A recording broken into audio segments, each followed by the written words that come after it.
Since I'm a relatively new face here, Diane asked me if I would be willing to talk about the things that I like about St. John's. And as I thought about this, I realized, some of you know, I spent 74 years at First Presbyterian Church, which is a long time. And I found I was connecting the things that I liked about that with the things that I like here. It took me a while to come here. I watched it online for probably 2 months. And I noticed one thing as I was watching it. So I came to church and I wanted to just kind of confirm what I was feeling. So I came and I found the first thing I liked here was the lady in the pulpit. She reminded me of someone. Years ago, First Presbyterian had a pastor named Dave Bogan, who was absolutely wonderful. But when Dave preached, he made me feel like he was talking to me. It was a personal conversation. He challenged me, he made me think, he made me look at things in a different perspective, and she does exactly the same thing. So that's the main reason I came here. I also knew that the theology, the structure from Presbyterian Church USA and United Church of Christ were very similar. So when I was thinking what I was going to do after First Presbyterian closed, this was the choice I knew I was probably going to make.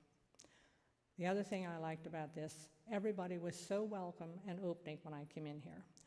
And also, since my sister-in-law Dell has come, it helped that I knew a lot of people here. I mean, I've known Bonnie and Denny for a long time. I've known Linda for a long time. Phyllis and I have known each other forever. I was actually in her brother's wedding as a bridesmaid because she married a friend of mine. And Cindy is related to me by marriage. So there's a lot of people here that are just, there's a connection, and that was very important to me. So I liked that. I also liked the choir. It took me a while to say, okay, I'm going to come and sing again, because I had sung for all my years at First Presbyterian in one choir or another. So Ralph asked me, Phyllis asked me, Melanie asked me, and I finally, when Phyllis came back the second time, I thought, okay, and the rest is history, I'm still here. This is a fun group of people. If any of you think that you can sing, please come and join us. We have such a good time.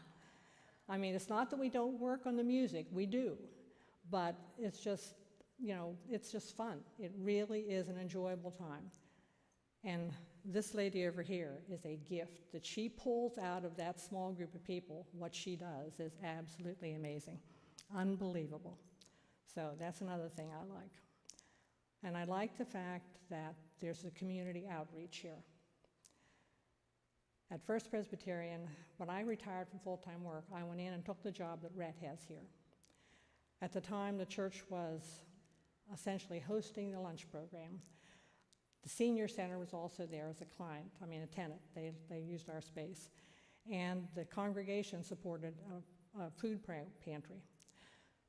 And I came here, look what's here.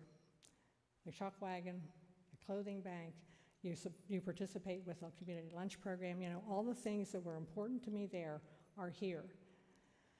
And the last thing I was thinking of, I'm very grateful that this is an open and affirming church. Presbyterian was the first way, First Presbyterian was the first way, but you've put that out into the community, which we didn't necessarily do, and I think that was an error on our part.